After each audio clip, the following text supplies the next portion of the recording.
Okay, so once again, welcome everyone. Welcome to Matri Satsang of Sri Anandamayi Ma. Change my view here.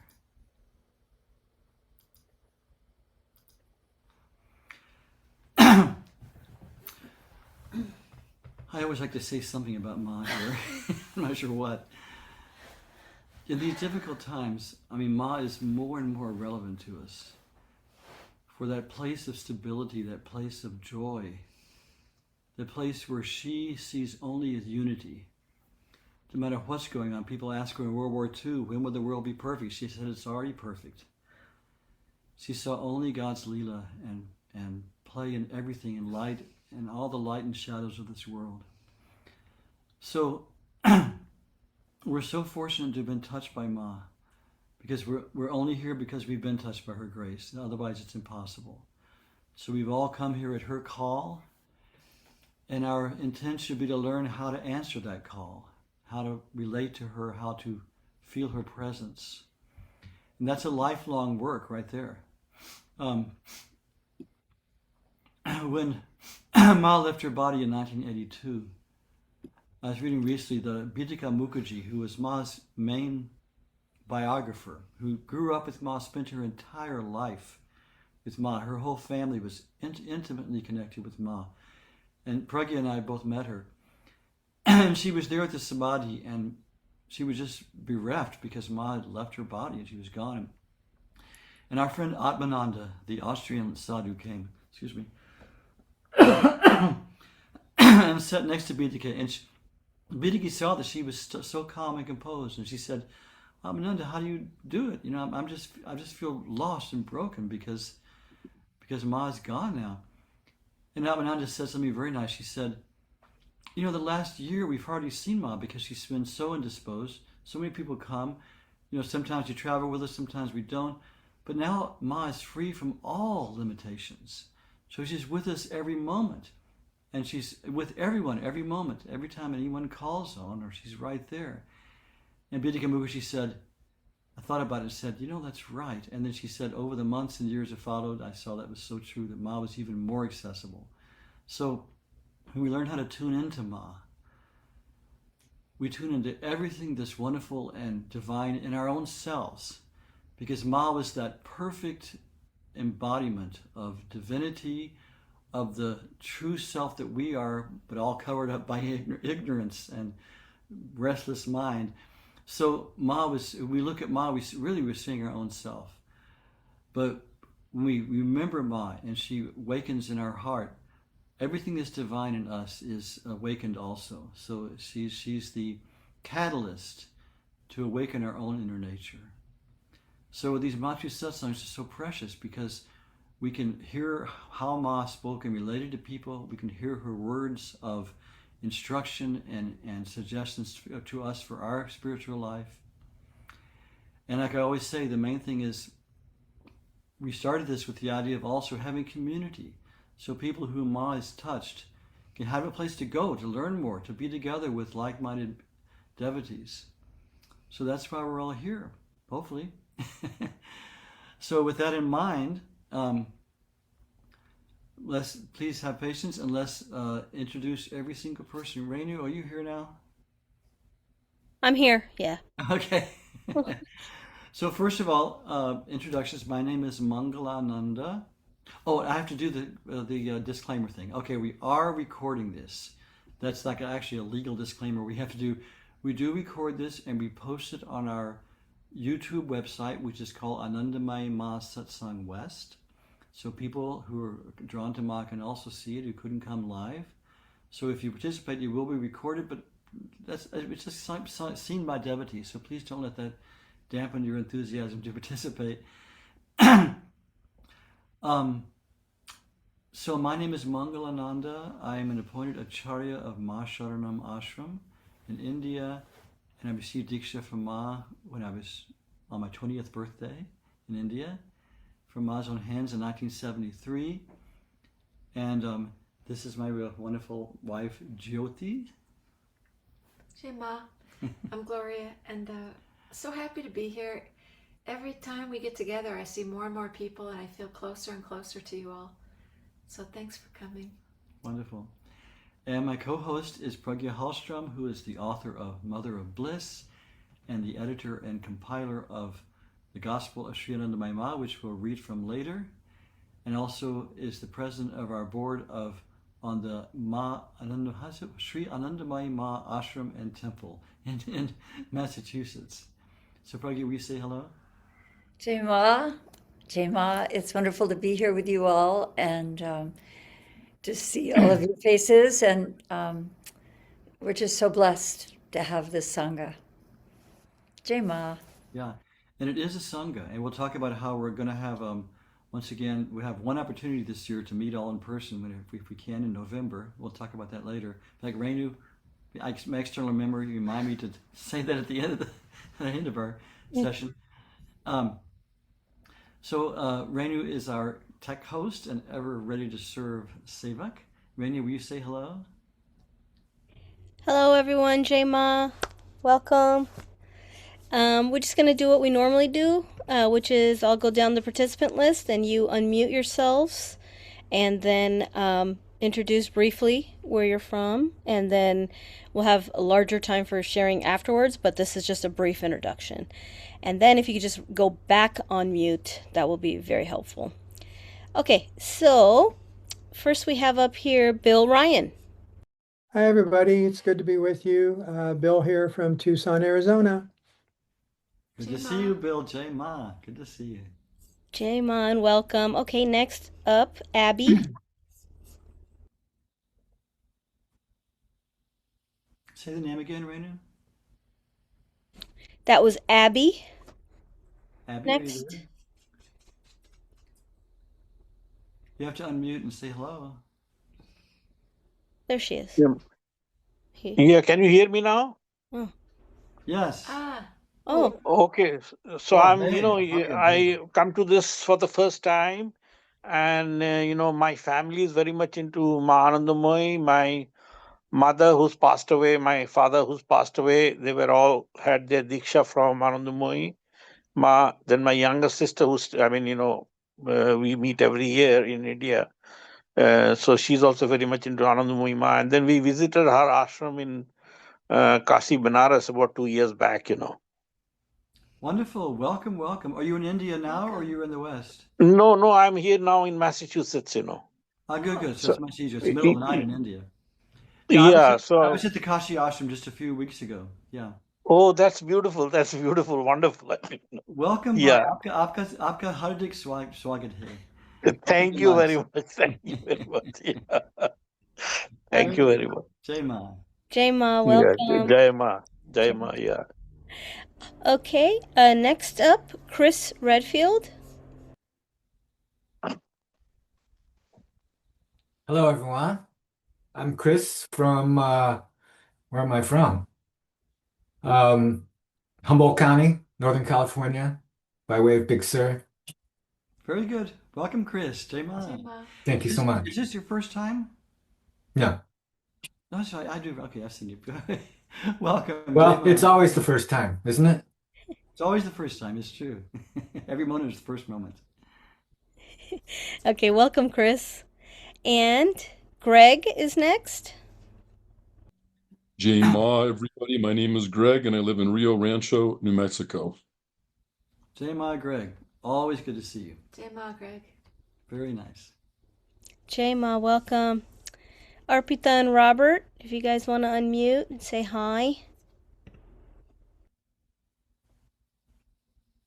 Hi, this is Arpita. I live in Florida. Jai Ma. Jai Ma, Arpita. Arpita also received Diksha from I think the same year I did. Yeah. 73. 73. Good. Is Robert Boy, okay? goes fast. Is Robert okay? Yeah, he's taking a nap. We Okay, had company this morning and it kind of wore him out. Okay, good. Yeah, thank you. Welcome, Arpita ji. Next up, Jaina and Milada. Hope I pronounced that right. Jai Ma. Jai Ma. You did pronounce it right. I'm Jaina. I'm Milada. We just got back from India. We were in Kashi like last month or so, but that was our first time in India and our first time here now. And but we're in cold Wisconsin and it's a blizzard The here. blizzard here right now. Oh. Conditions. Welcome to you both. Thank you. Wonderful. I was in India just a few weeks ago. In fact, I'm going to talk about the trip because it's related to Ma. Very nice. Welcome, Jai Ma. Jai Ma. Jai Ma, and we won't tell you what the weather is here. I know it's like 70 degrees and all green and beautiful. Okay. California snobbery. Okay. Next up, Kathleen Kirchner. Hey, Ma, Kathleen from New Jersey. Happy to be here. Jai Ma. Welcome, Kathleen. Yeah, we spoke Jai recently, Ma. right? Yeah. We did. Nice to see you, Jai Ma. Yes. And thank you so much. Yeah, I love it when people, when I get to interact with more of the people of the Sangha. I've met many of you in person now, and people, a lot of times we have private meetings or exchange emails and things. It's part of the community. We are a community. We are a Sangha. Ma's children, Ma's family. Beautiful, beautiful. Jai Ma, welcome. And Michael Zeev, our neighbor to the north. Jai Ma, Michael from Sebastopol, California. Great to be here. Good to see you, Michael. Also, an artist he's recently painted a nice picture of Ma, which I think your update of it is quite good. Thank you. Jai Ma, welcome, Michael. And Randy, I hope you can hear better now. Jai Ma, everybody. And Mangalananda, it's just a little hard to hear you. Everybody else is coming in clear. But I'm from Western Mass, and right now I'm gratefully in St. Croix for a few weeks, and I'm very glad to be here. Where's St. Croix? Is that in the Caribbean somewhere? Yeah. Cool. Yeah. Jai Ma, Randy. I'm trying to check my microphone. I've got the iMac microphone. I'll just try to speak up. Is this better? Hello? Yes. Yeah. I'll try to speak up. I think I was speaking too softly. Good to see you, Thank Randy. you. Very nice. And have a great vacation. That sounds like a cool place. Doing a lot of sadhana. Good. Awesome. So, next up, Sarah from the Big Island. Aloha. Aloha, Jai Ma, Sarah. Yana and I survived the raining and flooding the last few days, and my power turned on half an hour before Satsang, so that was very convenient. Good. Wow. Welcome. Good to see you, Sarah. It's been a while. Aloha and Jai Ma. Welcome. Good to see you too. Thank you, Jai Ma. Jai Ma, welcome. And we still have a lunch or dinner date in August with the three of us. Wow. What three of us? Yana and Sarah and I. Oh. Okay. Let's see here. Next up, Saraswati. Jai Ma, Saraswati here, tuning in from Freedom, Maine. I feel like it's been a double header today, coming into this satsang out of Swami Mangalananda, Swamiji's, Swami Guru Sharan's satsang. So good to see everyone, Jai Ma. Good to see you, Saraswati. She's also on the board of our Sri Anandamayi Ma ashram and temple. And we'll talk about that later, about Swami Guru Sharan's satsangs on Sunday in the mornings or in the afternoons, depending on where you are. That's a wonderful addition to our community. We'll talk about it later. Okay. Yeah, so carry on. Let's make it. We want to see everyone's face. Okay. Next up, Soleil. Hi, everyone. Happy to be here. I'm Soleil, and I live in Sedona, Arizona. Good to see you, Soleil. Jai Ma. Jai Ma. Jai Ma, welcome, Soleil. Steve M., you're up. Jai Ma, everybody. I'm Steve up in Canada, just outside of Toronto. Always a pleasure to be here. Good to see you, Steve. Nice Jai to Ma. see you, Steve. Welcome, Jai Ma. And Yana, you also have power, looks like. I do. Jai Ma, everyone. I'm in Hilo, Hawaii. It's lovely to see you all. Good to see you, Yana. Jai Ma. Jai Ma. Great big Jai Ma and aloha to you. And that's all we have, I believe, unless anybody joined late. Good. Welcome everyone. Let us start our satsang. So, those of you who've come before know that we have kind of a pattern we follow. I like to open with Ma's own words, assuring us that she hears us, that she's with us, that she is always present and aware of those who talk to her in their hearts. So this is Ma speaking. She says, I am ever with each one of you, wherever you happen to be. But your vision is tied down to worldly matters and you have little time to direct your eyes to this body in your thoughts and actions. What can I do? But know it for certain that whatever you do in thought and deed, whether you are near or in distant lands, never escapes my loving attention. Just as at a flash of torchlight your faces gleam forth in their bold outlines, your facial expressions appear to my mind when you meditate on me or talk about me or sit down to pray to me. So Ma, in her infinite divine consciousness, can see the whole world at once. But anyone who tunes their mind to her in response to her grace, she sees. But it's kind of a divine frustration. She says, what is she asking of us here? You have little time to direct your eyes to this body in your thoughts and actions. So she wants us to direct our eyes to her in our thoughts and actions. We should think about that. And she one time said very beautifully, all I ask is make a place for me in your heart. And that is a profound thing. You know, we speak so superficially. When somebody says, oh, make a place for me, you say, oh, you always have a place in my heart, blah, blah, blah. But if I was talking about an actual spatial thing, when we close our eyes and look in our hearts, what do we see? You know, so much garbage, you know, just worthless thoughts, the world, the frustrations, our egotism, you know. She's asking us to learn how to calm our mind, calm our breath, and have actual space in there where we ask her to sit in our heart. And this is how we contact Ma, by calming ourselves and opening that space and allowing Ma to have a sweet, clean place to sit.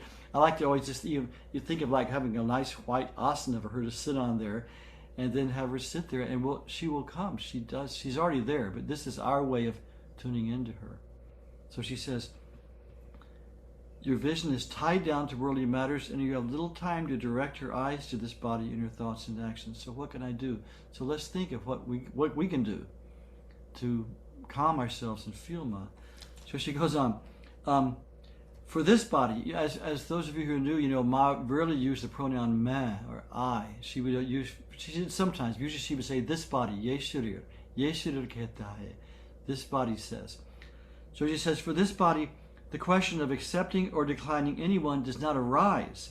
At all times and under all circumstances, in inspiration and dryness, this body remains and ever will remain with everyone. It's really beautiful. Yeah. First, one about okay, the Atma, the divine self within her. The Atma of this body is the Atma of all. It cannot be that anyone anywhere is not Ma's very own. We are all Ma's very own. I'll just read random ones here. If anyone discloses to this body a special line of sadhana, spiritual practice, it can be described in minute detail. It can describe in minute detail the various stages of that very line, because we know during this period of Ma's sadhana lila of 6 years, every sadhana known to mankind played through her body. So she's the patroness of any sadhana that anyone does. You ask me, are you within my kin when I am in my all-comprehensive self? Notice he says I here because she's talking about her greater self. You ask me, are you within my kin when I am in my all-comprehensive self? Not only you, even those who have never seen me or heard of me, swim into my vision the moment they need me, and I do the needful for them. Isn't that beautiful? He says, I do not wait for your spiritual readiness. Like the flowing river Ganges, I go on bestowing my compassion on all. Beautiful. We talked about this one time in length. All of you who come to this body have no fear of a fall. We were just discussing that together. What does that mean? But we're safe with Ma. Whoever has once been drawn to love this body will never succeed in wiping out its impression, even despite hundreds of attempts to forget Ma. It does and never will leave their thought. Isn't that beautiful?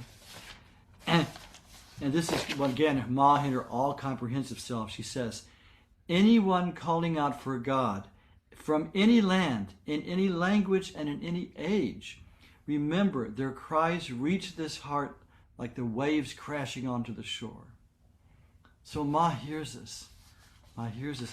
I always like to read a little bit of different people with great spiritual vision, what they experience with Ma.